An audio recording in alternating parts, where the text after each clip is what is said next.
The initiation of the survival horror genre gave birth to one of the greatest gaming experiences that continues to infatuate us to this day. But every diamond must endure some amount of pressure. I'm Saggi, and today I'll be discussing the worst parts of Resident Evil.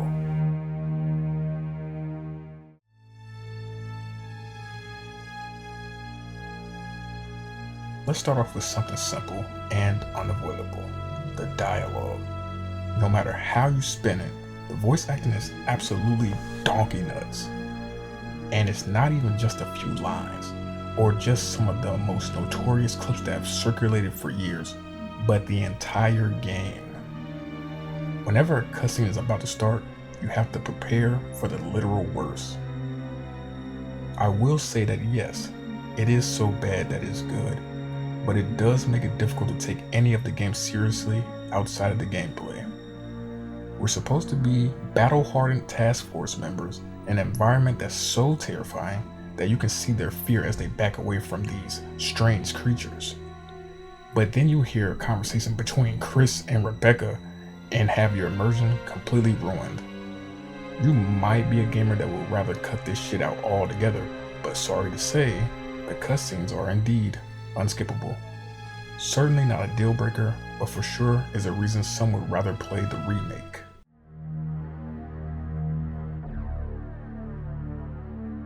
The OG is like many console releases at the time, where you would have to find a save point to keep your progress. However, this game takes it one step further. Usually you can save as much as you want, but here you absolutely need the ink ribbon item to save or say goodbye to your progress.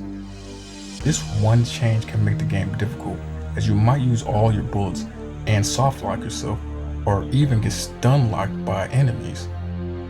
You might even use all your ink ribbons and put yourself in a mean pinch for an elongated period of time until you scavenge more.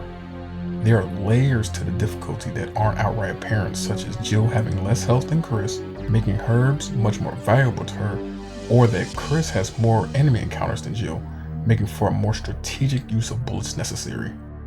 If you play both, you'll see that Chris has less inventory space and gets no lockpick, making his pockets fill up quickly as you need to hold guns, ammo, and keys for unspecified doors and the like.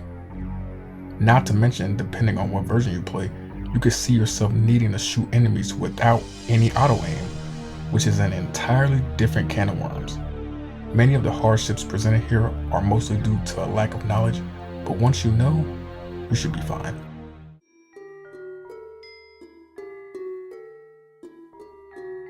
Speaking of lack of knowledge, this game encourages you to learn it and replay to get the full experience. As the aforementioned stanza explained, both characters have different pros and cons, but they also provide different endings and cutscenes. Once you survive the horror of both Jill and Chris though, the game starts to lose its mystique. You know exactly what to do and how to handle situations, so it's almost as if you're speedrunning at times. Nothing is going to catch you off guard because you already know the hunters are coming, or that Barry will burn Plant 42 for you. And if you're a real aficionado of the game, you can unlock weapons that will trivialize the game even further. Sure, it should get easier upon constant returns, but when you get to the point where you can blow up everything with tank rounds, how fun can it be to continue?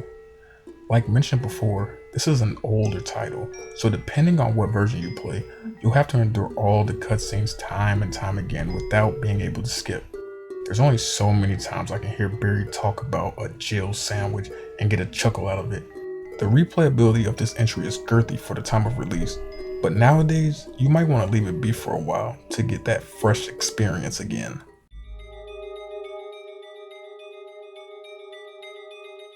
You knew this one was coming, and is yet another reason some, if not most, would prefer to play the remake. The controls of this RE involve the good old-fashioned tank controls. This is what you'll be wrestling with for the majority of your playthrough, as going from modern to tank can be quite daunting. Not only do you need to learn how to operate your survival in its obscure nature, but you have to damn near learn the camera angles of this game as well. Even though you'll be holding up to go forward, the camera could flip, keeping your player going in a straight line. This is great until you're facing towards the screen and realize that the movement is damn near in reverse due to the walking and or running direction being relative to the player's direction and not the camera. And you have to adapt to this on the fly. Enemies know how to move quite well and don't give a rat's ass if you're turning slow as fuck for a getaway. That's right, there's no quick turn here. So if you get too close to some chomping assholes, you can very easily see yourself taking unnecessary damage because of your limited movement. I think the worst offender to this is that the controls were intentional, just to make it more difficult for the player to maneuver during high stakes situations. Holding square to run isn't too bad, and holding R1 to aim is still in control schemes to this day. Naturally, you can't give the devs too much flack for this setup due to the limited controller makeup of the 5th console generation. But I will give their asses flack for having the original Japanese release including auto-aim, but stripping it out when localizing it to the Western release. It's kind of like how they made the American release for DMC3's normal mode equal to hard mode, but here it feels like artificial difficulty.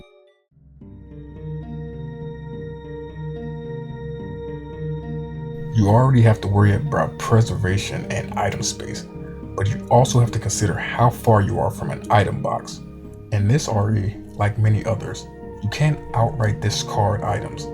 In fact, you can't even swap items to put them in another's place. If it's your first playthrough, there is pretty much no way to anticipate what items will be located where until you can do the process of elimination and will lead to the eventual pack tracking to a safe room. And it's not like a discard function isn't in the game. When you've exhausted an item's usefulness, that's when the game will allow you to throw out an item, but only that specific item.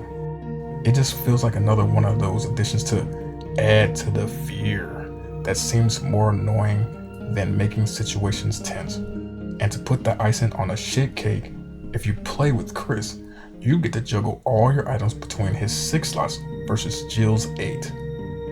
If you absolutely don't want to make the trek back to the item box, you could dump ammo or use herbs to open up spaces, but of course this is a waste of resources and could put you in a sticky situation which would have otherwise been manageable. There is a Resident Evil that lets you place items down, but oh boy, just you wait, we'll get to that. But what do you think? Maybe this fossil of a game has graphics that you just can't look past. Maybe you wish the latter half of the game had just as much exploration as the mansion. Let me know down below. Like and subscribe. I'm Saggi, and I'm also out.